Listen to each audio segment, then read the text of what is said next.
जब भी हिंदू देवी देवताओं की बात होती है, हमारे मन में स्वतः ही कुछ ही नाम उभर कर आते हैं। ब्रह्मा, सृष्टि के रचयिता, विष्णु, पालनकर्ता, और महेश, संहार और पुनर्जन्म के स्वामी। मंदिरों से लेकर ग्रंथों तक और कथाओं से लेकर पर्वों तक इन्हीं देवताओं की छाया सबसे अधिक दिखाई देती है। लेकिन क्या आपने कभी ये प्रश्न किया है, क्या हिंदू धर्म केवल इन्हीं तक सीमित है? क्या ये संभव है कि समय के प्रवाह में कुछ ऐसे देवता भी रहे हों जिनकी कभी उतनी ही श्रद्धा से पूजा होती थी, जिनके नाम पर यज्ञ किए जाते थे और जिनकी उपस्थिति मनुष्य के दैनिक जीवन का हिस्सा थी, लेकिन आज वे देवता ना तो हमारी पूजा में हैं, ना हमारे पर्वों में और ना ही हमारी स्मृति में।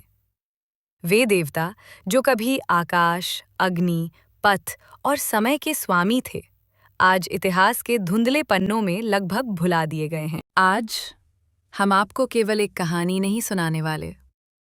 आज हम आपको ले चलेंगे हिंदू पौराणिक कथाओं के उन अध्यायों में जिन्हें समय ने धीरे धीरे धुंध में छुपा दिया।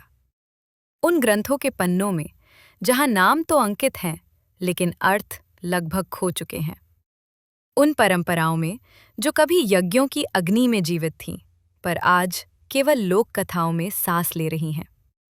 ये यात्रा है ऐसे देवताओं की जो कभी सृष्टि के नियम तय करते थे, जो आकाश, पृथ्वी, मार्ग और मृत्यु से जुड़े थे और जिनकी उपस्थिति मानव जीवन के हर चरण में मानी जाती थी। आज हम उन रहस्यमय शक्तियों के करीब जाएंगे जिन्हें ना तो इतिहास ने पूरी तरह स्वीकार किया और ना ही भुला पाया। हम परत दर परत उजागर करेंगे हिंदू पौराणिक कथाओं के उन गुप्त द्वारों को जहां आज भी छिपे हुए हैं। क्या आप जानते हैं, जब जब अधर्म बढ़ता है तब देवी केवल एक रूप में नहीं बल्कि कई भयानक और दिव्य रूपों में प्रकट होती हैं। ये हैं देवी के 10 सबसे प्रचंड रूप। सबसे पहले माँ दुर्गा, जिन्होंने महिषासुर का अंत किया। फिर काली, जिनकी ज्वाला से रक्त बीज और अंधक जैसे दैत्य भी कांप उठे। चामुंडा, जिन्होंने चंड और मुंड का संहार किया। चंडी, जो शुंभ निशुंभ के अहंकार को तोड़ने आई। भद्रकाली, जिनका क्रोध दारुकासुर की विनाश का कारण बना। कात्यायनी, जिन्होंने असुरों के विरुद्ध धर्म की रक्षा की। शाकंभरी, जिन्होंने भूखी धरती को अन्न दिया और दुर्गमासुर का अंत किया। भ्रमरी देवी, जिन्होंने मधुमक्खियों के रूप में अरुणासुर को समाप्त किया। तारा देवी, जो संकट में रक्षा करने वाली शक्ति मानी जाती हैं। और अंत में त्रिपुर भैरवी, जो संहार और सृजन दोनों की अंतिम शक्ति हैं। ये सभी रूप हमें याद दिलाते हैं कि देवी केवल करुणा ही नहीं बल्कि आवश्यकता पड़ने पर प्रचंड शक्ति और विनाश की ऊर्जा भी हैं, जो हर युग में धर्म की रक्षा के लिए प्रकट होती हैं। तो चलिए आगे बढ़ते हैं और उसके बारे में विस्तार से बताते हैं कि देवी के किस किस रूप ने किन किन अजेय असुरों का अहंकार मिट्टी में मिला दिया। क्या आप जानते हैं कि ब्रह्मांड की सबसे शक्तिशाली ऊर्जा का जन्म किसी वरदान से नहीं बल्कि देवताओं की एक मजबूरी से हुआ था? एक ऐसा असुर जिसे त्रिदेव भी नहीं हरा पा रहे थे। एक ऐसा वरदान जिसने मौत को भी मात दे दी थी। आखिर कैसे एक भैंसे का रूप धरने वाला दानव स्वर्ग का स्वामी बन बैठा? और क्या हुआ जब उस अजेय राक्षस का सामना उस शक्ति से हुआ जिसकी कल्पना खुद काल ने भी नहीं की थी? बहुत प्राचीन समय की बात है, जब देवता और असुरों के बीच संतुलन बना हुआ था। तभी एक असुर जन्मा जिसका नाम था महिषासुर। वो साधारण नहीं था, उसके भीतर थी एक अजीब शक्ति। वो अपना रूप बदल सकता था, कभी मानव, कभी राक्षस और कभी एक भयंकर भैंसा अर्थात महिष। लेकिन उसकी सबसे बड़ी ताकत उसकी शक्ति नहीं, उसकी महत्वाकांक्षा थी। महिषासुर ने निश्चय किया कि वो अजेय बनेगा। वो चला गया घने जंगलों में और वर्षों तक कठोर तपस्या करने लगा। उसकी तपस्या इतनी भयानक थी कि स्वयं ब्रह्मा को प्रकट होना पड़ा। ब्रह्मा ने कहा, वरण मांगो महिषासुर। महिषासुर मुस्कुराया और उसने मांगा एक ऐसा वरदान जिसने आगे चलकर पूरे ब्रह्मांड को हिला दिया। हे प्रभु, मुझे कोई भी देवता या पुरुष न मार सके। ब्रह्मा ने वरदान दे दिया, लेकिन यहीं से शुरू हुई विनाश की कहानी। वरदान मिलते ही महिषासुर बदल गया। उसका अहंकार बढ़ने लगा। उसने सोचा, अब मुझे कोई नहीं हरा सकता। और फिर उसने आक्रमण किया स्वर्गलोक पर। देवताओं और असुरों के बीच भयंकर युद्ध हुआ। इंद्र ने पूरी शक्ति लगाई, लेकिन महिषासुर के सामने टिक नहीं पाई। एक एक कर सभी देवता हार गए। स्वर्ग पर अब अधिकार था महिषासुर का। इंद्र का सिंहासन छिन गया। देवता इधर इधर छिपने लगे। पूरे ब्रह्मांड में भय छा गया। कोई भी महिषासुर को रोक नहीं पा रहा था, क्योंकि उसका वरदान उसे लगभग अमर बना चुका था। देवता निराश हो गए और तब वे एकत्र हुए। सभी देवताओं ने मिलकर एक निर्णय लिया। यदि कोई देवता उसे नहीं हरा सकता, तो अब एक नई शक्ति को जन्म देना होगा। एक ऐसी शक्ति जो पहले कभी नहीं देखी गई। एक ऐसी शक्ति जो स्वयं सृष्टि की ऊर्जा हो। और तभी देवताओं के शरीर से एक तेज निकलने लगा, जो मिलकर बनने वाला था एक दिव्य शक्ति। माँ दुर्गा। उनका स्वरूप इतना तेजस्वी था कि उसे देख देवता भी चकित रह गए। उनके अनेक हाथ थे, हर हाथ में एक दिव्य अस्त्र। उनका चेहरा शांत, लेकिन आंखों में प्रचंड शक्ति। उनकी आभा सूर्य की समान तेजस्वी, और उनका रूप स्वयं शक्ति का स्वरूप था। ऋषियों ने इस दिव्य क्षण को इस प्रकार वर्णित किया है: या देवी सर्वभूतेषु शक्ति रूपेण संस्थिता, अर्थात जो देवी समस्त प्राणियों में शक्ति के रूप में स्थित हैं। देवताओं ने अपनी अपनी शक्तियां देवी को अर्पित की। महादेव ने दिया त्रिशूल, विष्णु ने दिया सुदर्शन चक्र, इंद्र ने दिया वज्र, काल ने दिया तलवार, वरुण ने दिया शंख। और इस प्रकार देवी बन गईं अजेय। फिर देवी को मिली एक और शक्ति, सिंह, जो साहस, शक्ति और नियंत्रण का प्रतीक था। जब देवी सिंह पर सवार हुई तो पृथ्वी कांप उठी। आकाश में गूंज उठा उनका स्वर, अब अधर्म का अंत होगा। महिषासुर ने जब ये सुना तो वो हंस पड़ा। एक स्त्री मुझे चुनौती दे रही है। उसका अहंकार चरम पर था, लेकिन उसे ये नहीं पता था कि यही उसकी सबसे बड़ी भूल थी। लेकिन कहानी अभी यहाँ खत्म नहीं हुई है। महिषासुर के पास अभी भी एक ऐसा मायावी हथियार था जिससे देवता अनजान थे। क्या माँ दुर्गा के अस्त्र उस राक्षस के छल को काट पाए? कैसे एक भीषण रणभूमि में देवी ने उस अजेय असुर का घमंड चूर चूर किया?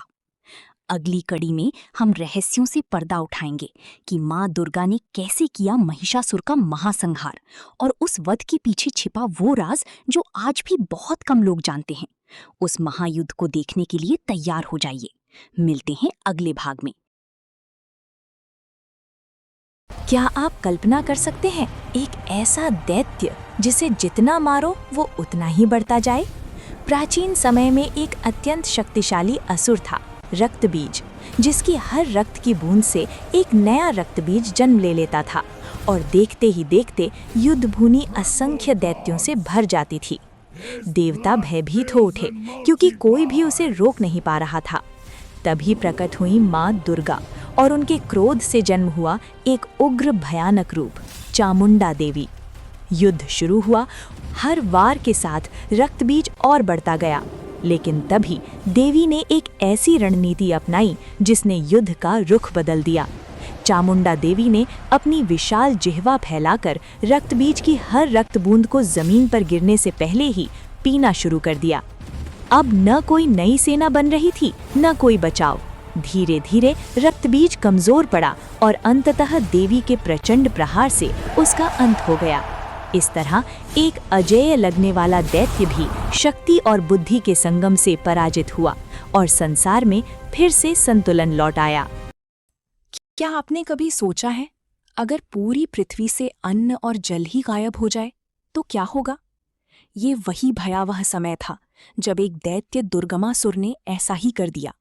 उसने कठोर तपस्या कर ब्रह्मा से वरदान पाया और फिर वेदों को अपने अधिकार में ले लिया, क्योंकि वेदों में ही यज्ञ, वर्षा और प्रकृति के संतुलन का ज्ञान छिपा था। जैसे ही वेद उससे छिन गए, पृथ्वी पर वर्षा बंद हो गई, नदियां सूख गईं और भयंकर अकाल फैल गया। देवता और मनुष्य दोनों ही भूख प्यास से तड़पने लगे। तब सभी ने पुकारा आदि शक्ति को। उसी क्षण प्रकट हुई मां शाकंभरी देवी, जिनकी आंखों से करुणा के आंसू बहने लगे और उन्हीं आंसुओं से नदियां फिर से भर गईं। उनके शरीर से अन्न, फल और सब्जियां उत्पन्न होने लगीं, जिससे पृथ्वी पर जीवन वापस लौटा। लेकिन ये अंत नहीं था। देवी ने युद्ध भूमि में प्रवेश किया और दुर्गमासुर का संहार कर दिया। साथ ही वेदों को वापस प्राप्त कर ब्रह्मांड का संतुलन पुनः स्थापित किया। इस प्रकार देवी ने सिद्ध किया कि वो केवल संहार ही नहीं, बल्कि पालन और पोषण की भी शक्ति हैं। बहुत प्राचीन समय, इतना प्राचीन कि जब संसार अभी भी रहस्यों में ढका हुआ था, जब पर्वत भी जीवित माने जाते थे, नदियां मंत्रों में बोलती थीं और देवताओं का पृथ्वी पर सीधा प्रभाव था। उसी समय हिमालय के हृदय में एक दिव्य ऊर्जा जागृत हुई, एक ऐसी शक्ति का जन्म जो स्वयं आदि शक्ति का प्रथम रूप थी। जन्म के समय ही आकाश में गर्जना हुई, पर्वतों में कंपन हुआ और देवताओं ने आकर कहा, यह वही शक्ति है जो पहले देवी सती के रूप में जन्मी थी, मां शैलपुत्री। देवी सती ने अपने ही पिता दक्ष के यज्ञ में अपमान सहकर अपने शरीर का त्याग कर दिया था। उस घटना के बाद से ही ब्रह्मांड जैसे थम गया था। शिव मौन हो गए थे, प्रकृति शोक में डूब गई थी और इसी अंधेरे के बीच एक नया खतरा जन्म ले चुका था, तारकासुर। एक ऐसा दैत्य जिसे वरदान था कि केवल शिव का पुत्र ही उसका अंत कर सकता है। लेकिन शिव तो समाधि में लीन थे, तो क्या अब कोई भी इस विनाश को रोक नहीं सकता था? यहीं से शुरू होती है उस कन्या की कहानी, जिसे अपनी पहचान धीरे धीरे याद आने लगी, जिसे एहसास हुआ कि उसका जन्म केवल जीने के लिए नहीं, बल्कि पूरे ब्रह्मांड को बचाने के लिए हुआ है। और फिर बर्फ से ढकी उन ऊंची चोटियों पर, जहां सांस लेना भी कठिन था, उसने तपस्या शुरू की। दिन नहीं, वर्ष नहीं, बल्कि युगों तक। उसका शरीर कमजोर होता गया, लेकिन उसका संकल्प और भी प्रज्वलित होता गया। एयुएम देवी शैलपुत्र्यै नमः की गूंज ब्रह्मांड में फैलने लगी। और फिर एक दिन कुछ ऐसा हुआ जिसने सब बदल दिया। शिव की बंद आंखें खुलीं। उस एक क्षण में समय जैसे ठहर गया। उन्होंने देखा, वही शक्ति, वही आत्मा, सती, अब शैलपुत्री के रूप में उनके सामने खड़ी थी। और उसी पल तय हो गया, अब विनाश नहीं, बल्कि एक नई शुरुआत होगी। एक ऐसी शुरुआत जो आगे चलकर तारकासुर के अंत और सृष्टि के संतुलन की सबसे महान कथा बनने वाली थी। जब वैदिक परंपरा ज्ञान और वाणी के मूल स्रोत की खोज करती है, तब वह उसे केवल अध्ययन या स्मृति तक सीमित नहीं मानती, बल्कि उस दिव्य चेतना के रूप में देखती है जहां विचार, शब्द और अर्थ एक हो जाते हैं। इसी चेतना की अधिष्ठात्री मानी गईं देवी सरस्वती। वेदों में सरस्वती को पवित्र प्रवाह, प्रज्ञा और शुद्ध अभिव्यक्ति का स्वरूप कहा गया है। ऋग्वेद में स्तुति है, प्रणो देवी सरस्वती वाजेभिर्वाजिनीवती, अर्थात हे देवी सरस्वती, आप हमें ज्ञान, तेज और विवेक से समृद्ध करें। वैदिक दृष्टि में सरस्वती केवल वाणी की देवी नहीं, बल्कि उस अंतः प्रज्ञा की शक्ति है जो अज्ञान के कोलाहल को शांत कर सत्य का स्वर सुनाती है। इसी भाव को आगे कहा गया, सरस्वतीयों देवयंतो हवामहे, अर्थात हम उस दिव्य सरस्वती का आवाहन करते हैं जो चेतना को प्रकाशित करती है। बाद की वैदिक परंपरा में भी यह भाव स्थिर रहा, या कुंदेंदु तुषारहार धवला, अर्थात जो कुंद, चंद्र और हिम के समान श्वेत पवित्रता का प्रतीक है। यह श्वेतता बाहरी नहीं, बल्कि विचार और विवेक की निर्मलता है। इस प्रकार देवी सरस्वती हमें यह गहन आध्यात्मिक संदेश देती हैं कि सच्चा ज्ञान वही है जो अहंकार नहीं, बल्कि स्पष्टता उत्पन्न करे, जो शब्दों को शुद्ध करे और बुद्धि को धर्म के साथ जोड़े। और अब इस वैदिक यात्रा को आगे बढ़ाते हुए अगली कड़ी में हम उस देवी की ओर बढ़ेंगे जो स्वयं सृष्टि की मूल शक्ति और व्यापक मातृत्व की प्रतीक मानी गई, देवी अदिति। जब वैदिक परंपरा सृष्टि की मूल चेतना और असीम विस्तार की बात करती है, तब वह उसे किसी सीमित रूप में नहीं बांधती, बल्कि उस अखंड मातृशक्ति के रूप में देखती है जिससे देवता, नियम और स्वयं ब्रह्मांड प्रकट होते हैं। इसी कारण देवी अदिति को देव माता और अनंतता की अधिष्ठात्री माना गया। ऋग्वेद में अदिति को सीमाओं से परे, मुक्त और सर्वव्यापक चेतना कहा गया है। अदितिर्द्यौरदितिरंतरिक्षम, अर्थात अदिति ही आकाश है, अदिति ही अंतरिक्ष है, जिससे यह स्पष्ट होता है कि वे किसी एक लोक तक सीमित नहीं बल्कि संपूर्ण अस्तित्व में व्याप्त हैं। अदिति से ही आदित्य देवताओं का जन्म माना गया, जो रथ और ब्रह्मांडीय व्यवस्था को संचालित करते हैं। इसी भाव को वेद में आगे कहा गया, अदितिर्जनिता देवा, अर्थात अदिति ही देवताओं की जननी है। वैदिक दृष्टि में अदिति केवल जैविक मातृत्व नहीं बल्कि वह करुणामय चेतना है जो बंधन को तोड़ती है और आत्मा को विस्तार देती है। इसलिए उन्हें मुक्ति और संरक्षण की देवी भी कहा गया। देवी अदिति हमें यह गहन आध्यात्मिक संदेश देती हैं कि सच्ची स्वतंत्रता सीमाओं के अभाव में नहीं बल्कि चेतना के विस्तार में है, जहां भय, संकुचन और विभाजन विलीन हो जाते हैं। और अब इस वैदिक यात्रा को आगे बढ़ाते हुए अगली कड़ी में हम उस देवी की ओर बढ़ेंगे जिनका नाम कम लिया गया, पर जिनकी उपस्थिति से ही पतन, क्षय और विनाश की चेतना समझी जाती है। आर्गवैदिक देवी निवृत्ति। जब वैदिक परंपरा सृष्टि के उजले पक्ष के साथ साथ उसके अंधेरे, पतन और विघटन को भी स्वीकार करती है, तब वह उस शक्ति को भी पहचानती है जो अंत, क्षय और विघटन की अधिष्ठात्री है। इसी कारण देवी निवृत्ति को ऋग्वेद में विनाश, अव्यवस्था और दुर्भाग्य की देवी कहा गया। निवृत्ति कोई भयावह कल्पना नहीं बल्कि वह अनिवार्य चेतना है जो यह स्मरण कराती है कि जो धर्म, संतुलन और रथ से विचलित होता है उसका पतन निश्चित है। तो चलते हैं उस पथ पर जहां उत्तर नहीं केवल बोध मिलता है। कहा जाता है कि एक समय एक समृद्ध नगर था, समृद्ध, शक्तिशाली और आत्मविश्वास से भरा। उसके लोग कहते थे, हमारे पास सब कुछ है, अब किसी नियम की आवश्यकता नहीं। धीरे धीरे वचन टूटने लगे, सत्य बोझ बन गया और धर्म केवल शब्दों में रह गया। एक रात नगर के द्वार पर एक शांत छाया प्रकट हुई, न कोई हथियार, न कोई क्रोध, केवल मौन। लोगों ने पूछा, तुम कौन हो? छाया ने उत्तर नहीं दिया, बस एक दर्पण रख दिया। नगर में कोई युद्ध नहीं हुआ, कोई आपदा नहीं आई, बस एक रात मौन गहराने लगा और उसी मौन में लोगों ने अपने ही कर्मों का प्रतिबिंब देखना शुरू किया। अगली सुबह नगर उजड़ा नहीं था, पर लोग बदल चुके थे। उन्होंने समझ लिया था, पतन बाहर से नहीं आता, वह भीतर से जन्म लेता है। कहा जाता है, वह छाया देवी निवृत्ति थीं, जो विनाश नहीं लाती बल्कि यह दिखाती हैं कि विनाश का कारण क्या है। वैदिक दृष्टि में यही वह क्षण है जहां देवी निवृत्ति की उपस्थिति समझी जाती है। वे न सृजन का उत्सव हैं, न विनाश की गर्जना, बल्कि वह चेतना है जो यह दिखा देती है कि पतन बाहर से नहीं, भीतर से जन्म लेता है।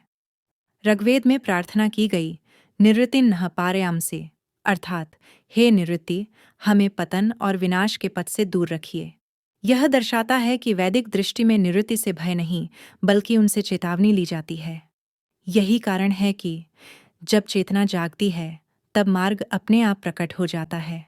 वैदिक दर्शन में जहां अदिति विस्तार और मुक्ति की प्रतीक हैं, वहीं निवृत्ति संकुचन और पतन की चेतावनी है। दोनों मिलकर सृष्टि का संतुलन बनाती हैं। और अब इस वैदिक यात्रा को आगे बढ़ाते हुए अगली कड़ी में हम उस देवी की ओर बढ़ेंगे जिनका नाम बहुत कम लिया गया, पर जिनका संबंध समृद्धि, पूर्णता और शुभ संकल्प की सिद्धि से जोड़ा गया, देवी राका। तो चलते हैं उस समय की ओर जब सृष्टि ने पहली बार पर्याप्त होना सीखा। कहा जाता है, सृष्टि का विस्तार देवी अदिति से प्रवाहित हुआ, असीम, उदार और जीवनदायी। एक समय संसार निरंतर बढ़ रहा था, नई इच्छाएं, नई सफलताएं, नई दौड़। यह विस्तार देवी अदिति का वरदान था, जिन्होंने जीवन को खुला आकाश दिया। पर जब वही विस्तार बोझ बनने लगा, लोग थकने लगे, संतोष खो गया, तब देवी निवृत्ति ने चेताया, सीमाएं दिखाईं ताकि पतन से पहले बोध हो सके। कुछ छिना, कुछ टूटा, और लोगों ने इसे संकट कहा।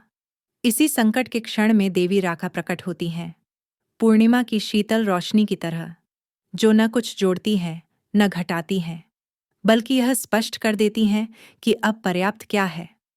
देवी राका ने न देवी अदिति को रोका न देवी निवृत्ति को बढ़ाया।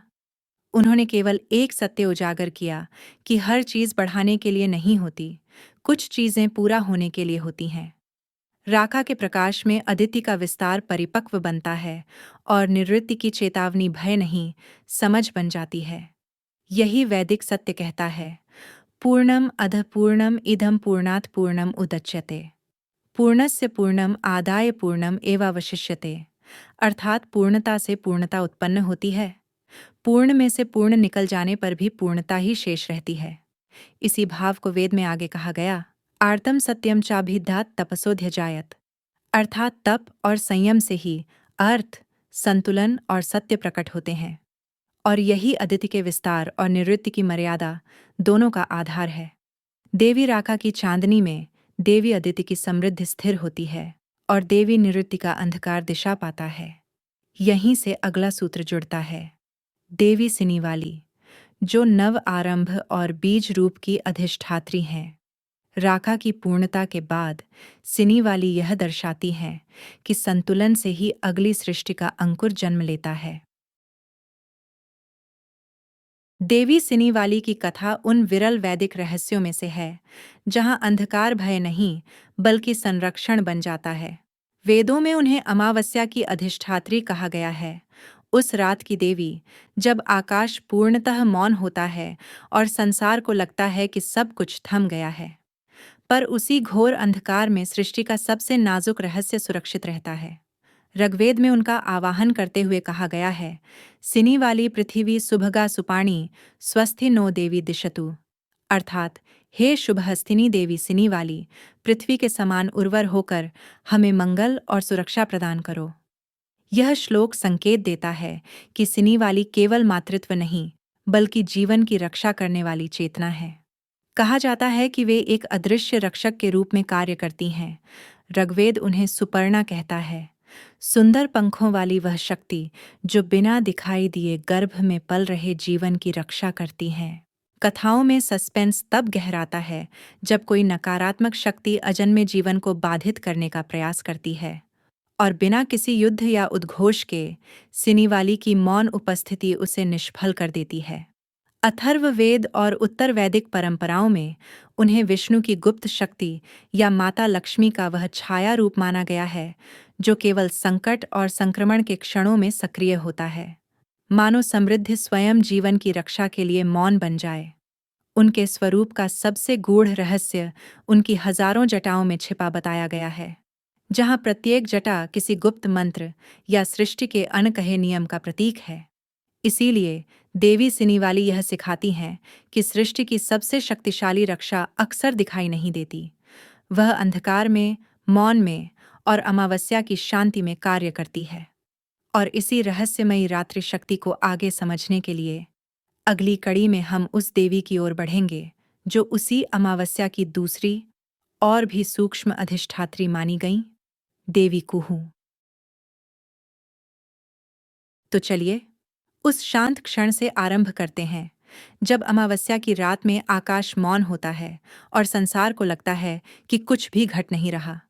वैदिक परंपरा में इसी सूक्ष्म संधि क्षण, अमावस्या और शुक्ल पक्ष के प्रथम दिवस के संगम की अधिष्ठात्री मानी गई है देवी कुहू, जो न पूर्ण अंधकार है न प्रकट प्रकाश, बल्कि दोनों के बीच का वह निर्णायक क्षण है जहां भविष्य आकार लेने से पहले ठहरता है। स्मृतियों और पुराणों में आर्षे अंगिरा की पुत्री कुहू को चंद्रचक्र की उस अवस्था से जोड़ा गया है जहां एक छोटा सा विचलन भी बड़े परिणाम ला सकता है। इसी कारण कुहू योग, जब राहु, सूर्य, शनि और मंगल मकर राशि में एकत्र हों, अत्यंत दुर्लभ और अशुभ माना गया, इतना कि शासकों के लिए घातक तक कहा गया। शास्त्र चेताते हैं कि यह वह समय है जब निर्णय टालना ही रक्षा बन जाता है। कालः क्रीडति भूतानां, अर्थात काल स्वयं प्राणियों के भाग्य से खेलता है और यही भाव कुहू की सत्ता को रेखांकित करता है। कथाएं बताती हैं कि इतिहास में भी इस योग का भय अनुभव किया गया। कृष्णदेवराय के काल में संकट टला, पर बिना शोर के, मानो किसी ने समय को एक पल के लिए थाम लिया हो। कुहू दंड नहीं देती, वरदान भी नहीं। वे उस सीमा क्षण को संभालती हैं जहां जीवन, सत्ता और भविष्य एक साथ डगमगा सकते हैं। और यही वैदिक बोध है कि रथम सत्यम चाभिद्धात, अर्थ, संतुलन और सत्य संयम से प्रकट होते हैं। इसीलिए देवी कुहू भय की देवी नहीं, मध्य अवस्था की देवी है, जो दिखती नहीं, पर जिनके बिना अगली सुबह संभव नहीं होती। और जब यह संधि सुरक्षित हो जाती है, तब अगली शक्ति सक्रिय होती है। देवी होत्री, वह स्त्री चेतना जो यज्ञ की अग्नि में पहली आहुति रखती है, जो मौन संकल्प को देवताओं तक पहुंचाती है, क्योंकि सीमा पार होने के बाद सृष्टि को अब आह्वान चाहिए। नमस्ते, आपका स्वागत है उस यात्रा में जहां देवताओं के नाम नहीं, उनके रहस्य बोलते हैं। यह कोई साधारण कथा नहीं, यह उन शक्तियों की खोज है जो दिखाई नहीं देती, पर सृष्टि की दिशा तय करती हैं। तो आइए, मौन, मंत्र और रहस्य की इस वैदिक यात्रा में हमारे साथ आगे बढ़िए। तो चलिए, उस क्षण की ओर बढ़ते हैं जब यज्ञ की अग्नि प्रज्वलित तो होती है, पर देवता अभी मौन रहते हैं। वैदिक कथाओं में कहा जाता है कि एक बार एक महान यज्ञ आरंभ हुआ। समिधाएं रखी गईं, मंत्र शुद्ध थे, अग्नि प्रज्वलित थी, फिर भी आहुतियां स्वीकार नहीं हो रही थीं। धुआं उठता रहा, पर कोई संकेत नहीं मिला। ऋषियों में असमंजस फैल गया। क्या कहीं विधि में त्रुटि थी या संकल्प अशुद्ध था? तभी उस मौन के बीच स्मरण हुआ देवी होत्री का, वह स्त्री चेतना जो यज्ञ की पहली और सही आहुति को देवताओं तक पहुंचाती है। जैसे ही संकल्प को शुद्ध कर मौन भाव से आहुति दी गई, अग्नि की ज्वाला बदल गई, तेज नहीं बल्कि स्थिर और उज्ज्वल, और उसी क्षण संकेत मिला कि यज्ञ स्वीकार हुआ है। ऋग्वेद इस रहस्य को संकेतों में कहता है, अग्निर्दूतः कविक्रतु, अर्थात अग्निदूत हैं, पर दूत तभी कार्य करता है जब भाव शुद्ध हो। यही देवी होत्री का सस्पेंस है। वे दिखाई नहीं देती, कोई चमत्कार नहीं करती, पर उनके बिना सबसे पवित्र कर्म भी अधूरा रह जाता है। वे यह सिखाती हैं कि देवताओं तक पहुंचने का मार्ग शब्दों से नहीं, बल्कि सही क्षण, सही विधि और शुद्ध अंतःकरण से खुलता है। और जब यज्ञ शांत हो गया, अग्नि स्थिर रही और परिणाम अपनी दिशा में बढ़ने लगा, तब ऋषियों ने इसे देवी अर्मति का संकेत माना। वह शक्ति बुद्धि की देवी हैं जो यज्ञ में सही भाव, सही समय और सही मौन लाती है। देवी अर्मति वैदिक परंपरा की वह सूक्ष्म शक्ति है जो केवल ज्ञान नहीं, बल्कि सही विवेक, सही समय और सही मौन का बोध कराती है। जहां अन्य शक्तियां कर्म और गति का प्रतिनिधित्व करती हैं, वहीं अर्मति उस स्थिर बुद्धि की देवी हैं जो निर्णय से पहले मन को शुद्ध और भाव को संयमित करती है। यज्ञ में वे उस चेतना का स्वरूप हैं जो यह तय करती है कि आहुति दी जाए या मौन ही सबसे पवित्र अर्पण बने। ऋग्वेद में उल्लेख है, अरम तीर्णो अदितिः स्योना देवी देवेषु मनीषिणी, अर्थात देवी अर्मति हमें शरण और शांति प्रदान करें। वे देवताओं के बीच वह दिव्य बुद्धि हैं जो सही सोच और परिपक्व विवेक को जागृत करती हैं। वे उन वैदिक शक्तियों में गिनी जाती हैं जो यज्ञ को केवल क्रिया नहीं, बल्कि चेतना का कर्म बनाती हैं। ऋग्वैदिक सूक्तों मंत्रों में अर्मति को ऐसी शक्ति कहा गया है जो मनुष्य को अधीरता से हटाकर धर्मयुक्त निर्णय की ओर ले जाती है, जहां कर्म से पहले विवेक आवश्यक है। कहा जाता है कि एक प्राचीन युग में एक महान राजा ने अत्यंत शक्तिशाली यज्ञ आरंभ किया। सब कुछ शास्त्रानुसार था, ऋत्विज, मंत्र, अग्नि, आहुति। फिर भी एक विचित्र घटना घटी। यज्ञ की अग्नि प्रज्वलित तो थी, लेकिन देवताओं का कोई संकेत नहीं मिला। न आकाश में कंपन, न वायु में गति, न फल का संकेत। समय बीतता गया, मंत्र दोहराए जाते रहे, पर यज्ञ जैसे किसी अदृश्य दीवार से टकरा गया हो। आर्षि चिंतित हो उठे। मंत्रों में कोई दोष नहीं था, विधि में कोई त्रुटि नहीं थी। कहा जाता है कि उसी यज्ञ में, जहां देवताओं का कोई संकेत नहीं मिल रहा था, वास्तव में एक नहीं, दो शक्तियां उपस्थित थीं। एक दिखाई नहीं दे रही थीं और दूसरी जानबूझकर प्रतीक्षा कर रही थीं। ऋषियों ने बाद में बताया कि यज्ञ स्थल पर देवी होत्री पहले ही आ चुकी थीं। वे वही शक्ति हैं जो यज्ञ की प्रथम और शुद्ध आहुति को देवताओं तक पहुंचाती हैं। पर उस दिन होत्री आहुति नहीं ले रही थीं। क्यों? क्योंकि देवी अर्मति मौन में खड़ी थीं। वैदिक परंपरा कहती है, होत्री कभी भी स्वतंत्र होकर आहुति नहीं लेती। वह तभी सक्रिय होती हैं जब अर्मति संकेत देती हैं कि बुद्धि शुद्ध हो चुकी है। उस यज्ञ में राजा की अधीर कामना, फल की लालसा और समय से पहले परिणाम की इच्छा अर्मति को स्वीकार्य नहीं थी। इसलिए अर्मति ने वह संकेत नहीं दिया और होत्री ने आहुति को थामे रखा। तभी वृद्ध ब्रह्मर्षि ने सबको मौन में बैठने को कहा। मंत्र रुके, हवन रुक गया और पहली बार यज्ञ स्वयं मौन हो गया। उसी क्षण कहा जाता है, अर्मति ने सिर झुकाया और वह क्षण था जब होत्री ने अग्नि की ओर पहला वास्तविक अर्पण बढ़ाया। आश्चर्य यह था कि उस आहुति में न कोई शब्द था, न कोई नया मंत्र, बस शुद्ध मौन में दी गई अग्नि। और तभी आकाश में सूक्ष्म कंपन हुआ। अग्नि स्थिर होते हुए दीप्त हो उठी। देवताओं की स्वीकृति बिना शब्दों के प्रकट हुई। आर्षियों ने तब कहा, अर्मति निर्णय करती हैं कब अर्पण योग्य है और होत्री तय करती हैं क्या अर्पण देवताओं तक जाएगा। जो देह को पीड़ित करता है और मन को विचलित कर देता है, पर वैदिक दृष्टि में वह केवल व्याधि नहीं बल्कि असंतुलन का संकेत माना गया है। वेद कहते हैं, न रोगो अंतः अपितु आरोग्यस्य आरंभः, अर्थात रोग अंत नहीं बल्कि आरोग्य की शुरुआत है। तो चलिए आपको लेकर चलते हैं उस दिव्य यात्रा पर जहां तमस से पहले प्रकाश बनकर प्रकट होते हैं देव वैद्य अश्विनी कुमार। वे वैदिक देवता जो रोग और आरोग्य दोनों के अधिष्ठाता माने गए। ऋग्वेद में अश्विनी कुमारों को दिव्यो भिषजौ कहा गया है, अर्थात देवताओं के दिव्य चिकित्सक, जो करुणा, शीघ्र सहायता और जीवन रक्षा के प्रतीक हैं। वे सूर्यवंश से उत्पन्न प्रातःकालीन प्रकाश के साथ अवतरित होने वाले देव हैं, इसलिए उन्हें आशा और नवजीवन का स्वरूप माना गया। वैदिक कथाएं बताती हैं कि उन्होंने च्यवन ऋषि को पुनः यौवन प्रदान किया, अंधे को दृष्टि दी और अपंग को गति। इसलिए उनका स्मरण केवल देवताओं के लिए नहीं बल्कि मानव पीड़ा के निवारण हेतु भी किया गया।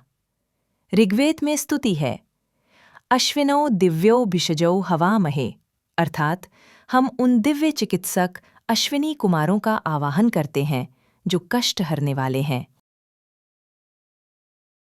अश्विनी कुमारों का वाहन अश्व है, जो वेग, प्राण शक्ति और समय से भी तेज उपचार का प्रतीक है। उनके हाथों में औषधि, अमृत और शल्य कौशल का संतुलन दिखाई देता है, जिससे यह स्पष्ट होता है कि वैदिक चिकित्सा केवल औषधि नहीं बल्कि करुणा, ज्ञान और समय पर दी गई सहायता का समन्वय है। अश्विनी कुमार हमें यह सिखाते हैं कि आरोग्य केवल शरीर की अवस्था नहीं बल्कि मन, प्राण और विश्वास का संतुलन है। समय के साथ भले ही उनका नाम कथाओं में धुंधला पड़ गया हो, किंतु हर उपचार, हर आशा और हर नवजीवन में अश्विनी कुमारों की दिव्य चेतना आज भी प्रवाहित होती है। और अगली कड़ी में हम उस देवता की ओर बढ़ेंगे जो काल, मृत्यु और धर्म के परम नियंता हैं, धर्मराज यम। मृत्यु, जिसे हम भय और अंत के रूप में देखते हैं, पर वैदिक परंपरा मृत्यु को विनाश नहीं बल्कि आत्मा की यात्रा का अनिवार्य परिवर्तन मानती है। ऋग्वेद में धर्मराज यम का स्मरण उस प्रथम पुरुष के रूप में किया गया है जिसने मृत्यु के मार्ग को स्वयं जाना और आत्माओं के लिए उसे प्रशस्त किया। ऋग्वेद में कहा गया, यमो नो गातुम प्रथमम विवेश, अर्थात यम वह प्रथम हैं जिन्होंने मृत्यु के पथ में प्रवेश किया और दूसरों के लिए वह मार्ग स्थापित किया। इसी कारण यम को भयावह दंडदाता नहीं बल्कि धर्म और ऋत, ब्रह्मांडीय नियम के अनुसार कर्म न्याय करने वाला शांत और निष्पक्ष देव माना गया। अथर्ववेद में यम के विषय में कहा गया, यमो ददर्श प्रथमः प्रजानाम, अर्थात यम ही वह प्रथम है जिन्होंने प्राणियों के कर्म पथ को देखा और उसे नियमबद्ध किया। वैदिक दृष्टि में यम दंड नहीं देते, बल्कि आत्मा अपने ही कर्मों का फल अनुभव करती है। इसलिए कहा गया कि यम निर्णयकर्ता नहीं, साक्षी हैं। शास्त्रों में यम का वाहन महिष वर्णित है, जो समय की अडिग गति, स्थिरता और अपरिहार्यता का प्रतीक है, जबकि उनके हाथों में दंड और पाश अनुशासन, सीमा और उत्तरदायित्व के संकेत हैं। धर्मराज यम हमें यह गहन आध्यात्मिक संदेश देते हैं कि जो जीवन धर्म, सत्य और संतुलन में जिया गया हो, उसके लिए मृत्यु भय नहीं, बल्कि एक शांत द्वार बन जाती है। और इसी वैदिक यात्रा को आगे बढ़ाते हुए अगली कड़ी में हम उस देवता की ओर बढ़ेंगे जो ऋत, नियम और ब्रह्मांडीय अनुशासन के अधिष्ठाता माने गए, देव वरुण। जब वैदिक परंपरा ब्रह्मांड को केवल दृश्य जगत नहीं, बल्कि नियम, सत्य और नैतिक अनुशासन से बंधी व्यवस्था के रूप में देखती है, तब उस व्यवस्था के अधिष्ठाता माने गए देव वरुण, ऋत के रक्षक, सत्य के साक्षी और ब्रह्मांडीय नियमों के पालक। ऋग्वेद में वरुण को केवल जल का देव नहीं, बल्कि वह चेतना माना गया जो मनुष्य के कर्म, वचन और विचार तीनों को देखती है। ऋग्वेद में कहा गया, ऋतेन वरुणो धृतव्रतः, अर्थात वरुण ऋत यानी ब्रह्मांडीय सत्य और नियम के द्वारा बंधे हुए दृढ़ व्रत वाले देव हैं। इसी कारण वरुण को नैतिक अनुशासन और आंतरिक सत्य का देव माना गया। अथर्ववेद में उनके सर्वदर्शी स्वरूप का स्मरण करते हुए कहा गया, यह पाशैः परिपश्यति, अर्थात वरुण अपने पाशों द्वारा मनुष्य के कर्मों को बांधते हैं और उसका निरीक्षण करते हैं। जहां पाश दंड का नहीं, बल्कि चेतना को अनुशासन में रखने वाले नियम का प्रतीक है। शास्त्रों में वरुण का वाहन मकर बताया गया है, जो जल, गहराई और रहस्य का संकेत देता है, जबकि उनके हाथों में पाश आत्मसंयम, उत्तरदायित्व और सत्यबोध का प्रतीक है। देव वरुण हमें यह गहन आध्यात्मिक संदेश देते हैं कि बाहरी नियमों से अधिक आवश्यक है आंतरिक सत्य, क्योंकि जो मनुष्य अपने ही अंतःकरण के सामने सत्य में नहीं टिकता, वह किसी भी कर्म से मुक्त नहीं हो सकता। और अगली कड़ी में हम उस देवता की ओर बढ़ेंगे जो वरुण के साथ मिलकर सामाजिक विश्वास, मैत्री और सामंजस्य के अधिष्ठाता माने गए देव मित्र। वैदिक परंपरा ब्रह्मांड को देखती है तो वह उसे केवल नियमों और अनुशासन की कठोर संरचना नहीं मानती, बल्कि उसे आपसी विश्वास, सामंजस्य और सह अस्तित्व से जुड़ी एक जीवंत व्यवस्था के रूप में समझती है। इस दृष्टि में ऋत केवल बाहरी नियम नहीं, बल्कि संबंधों में संतुलन और पारदर्शिता का आधार है। इसी भाव को ऋग्वेद में मित्र के माध्यम से व्यक्त किया गया, मित्रम वयम हवामहे, अर्थात हम उस मित्र भाव का आवाहन करते हैं जो समाज और चेतना को जोड़ता है। यह दर्शाता है कि वैदिक ब्रह्मांड केवल नियमों से नहीं, बल्कि मैत्री से भी संचालित होता है। इसी सामाजिक और नैतिक सामंजस्य के अधिष्ठाता माने गए देव मित्र वे देवता जो अनुबंध, विश्वास और वचन की पवित्रता के प्रतीक हैं। ऋग्वैदिक परंपरा में मित्र को वह चेतना माना गया है जो मनुष्यों के बीच भरोसे को स्थिर रखती है और समाज को भय से नहीं, विश्वास से बांधती है।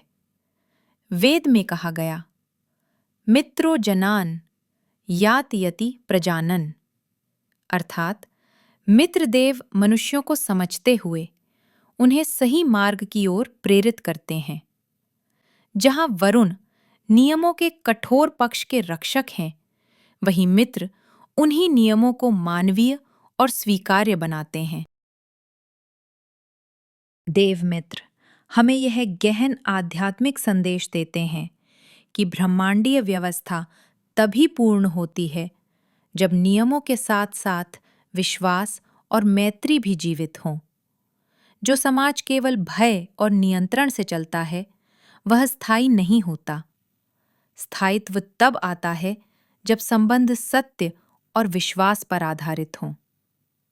देवमित्र का शासन प्रकाश की तरह है, सौम्य, उष्ण, जीवनदायी और जोड़ने वाला।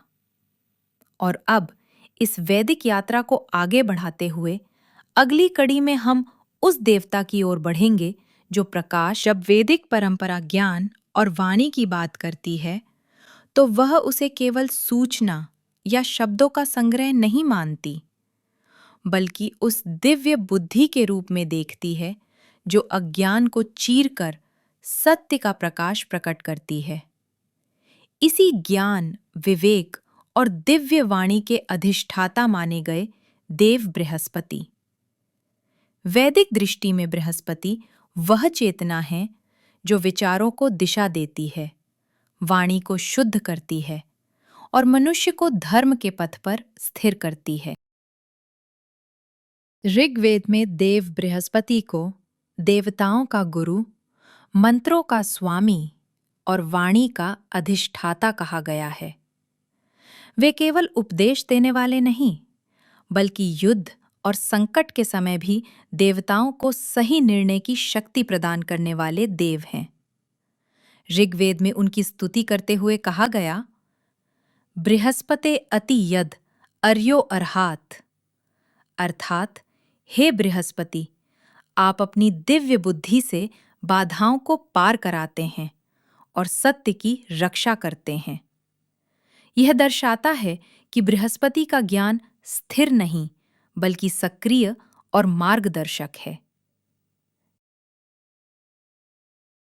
देव बृहस्पति को वाणी का देव माना गया है, क्योंकि वैदिक परंपरा में शब्द को ही सृष्टि की पहली शक्ति माना गया। मंत्र, प्रार्थना और संकल्प सबकी प्रभावशीलता बृहस्पति की कृपा से जुड़ी है। ऋग्वेद में कहा गया, बृहस्पतिर्वाचम प्रथमम विद्यानाम, अर्थात बृहस्पति ही वह प्रथम शक्ति हैं जिन्होंने ज्ञानपूर्ण वाणी को प्रकट किया। देव बृहस्पति हमें यह गहन आध्यात्मिक संदेश देते हैं कि सच्चा ज्ञान वही है जो अहंकार नहीं बल्कि विवेक उत्पन्न करे, जो वाणी को शुद्ध करे और कर्म को धर्म से जोड़े। बृहस्पति का ज्ञान विभाजन नहीं बल्कि मार्गदर्शन देता है। वह अंधकार को हटाता है, पर स्वयं को सर्वोपरि नहीं ठहराता। हिंदू धर्म के वैदिक देवी देवता, सुर, असुर और प्राचीन रहस्यों से जुड़ी रोचक जानकारियों के लिए हमारे चैनल को लाइक, शेयर और सब्सक्राइब करना ना भूलें। आपका एक क्लिक हमें और ऐसी अद्भुत कहानियां आप तक पहुंचाने की प्रेरणा देता है। बेल आइकन जरूर दबाइए ताकि आने वाली हर नई कथा आप सबसे पहले देख सकें। जय माता दी।